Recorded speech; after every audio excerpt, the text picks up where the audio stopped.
Hey, ladies and gentlemen. So I want to go over, I've explained, and I'm going to show you the chart again.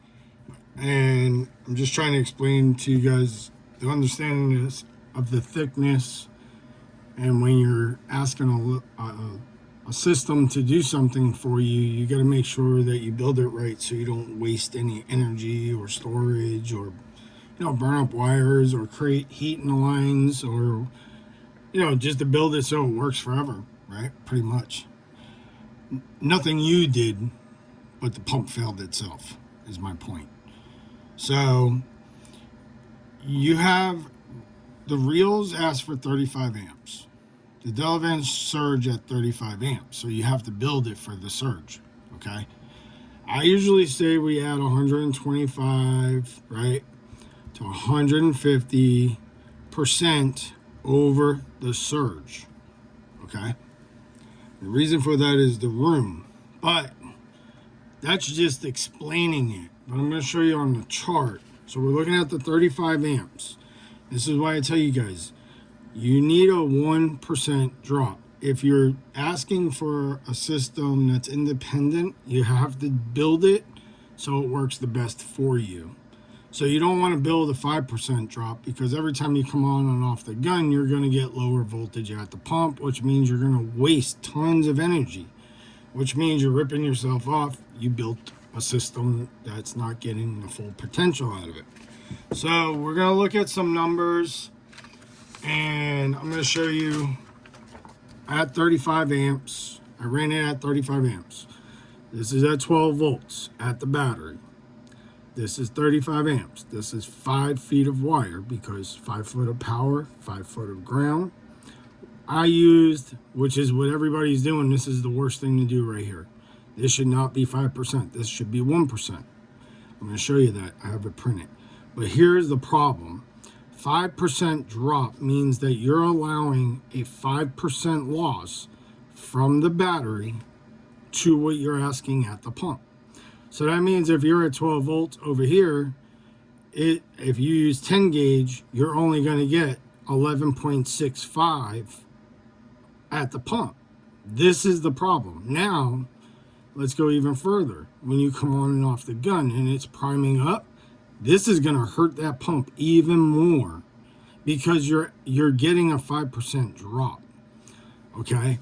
This is why I'm trying to explain to you guys. You see how it says it's telling you on this build, if you're allowing a 5% drop, it will let you use 12 gauge. But look, at 12 gauge is 11.44. You're at 12 volts. And that's wrong. But I have something else to go off of that. I noticed something yesterday. So now we're going to change the 5% drop to a 1% drop.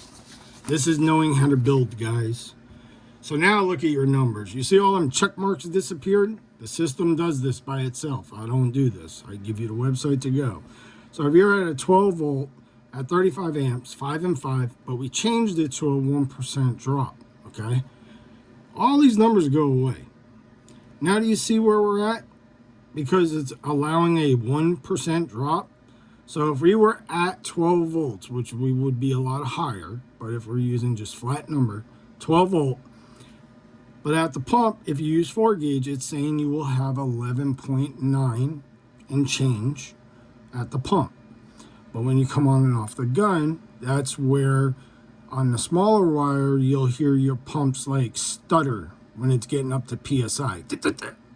Well, with the bigger wire, I guarantee you don't hear that. You're going to hear it go, hump, and that's it. Because the wire could carry the load that the pump is asking for. It can't with the thinner wire at a 5% drop. You're actually really hurting your system in your pocket because you can't wash as long now because you're burning up energy that you shouldn't be burning up. So when you understand how to build and you understand Ohm's law and all that, you understand how to take your numbers and then you got to look at the wire. Well, 10 gauge is 30 amps. Well, if it's a 35 amp system, there's no way I'm going to use 10 gauge because it's only rated for 30 amps.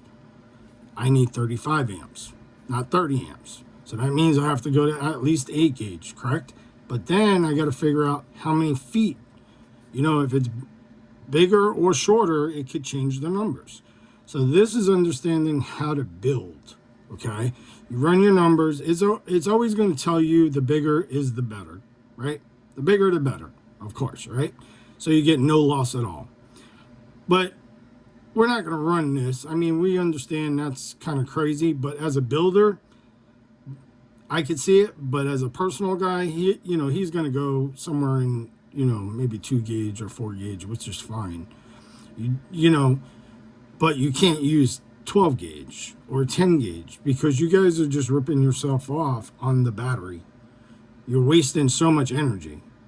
So what the battery has and you're asking the pump to get, you can never get it because you got too thin a wire on it. Hopefully that makes sense, guys.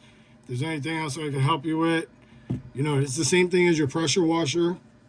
On your pressure washer, depends where that battery is. You should run the numbers, see how many amps it draws, run the numbers. If you're running positive and negative long, if your machine sounds like it's dragging, you should try bigger wire.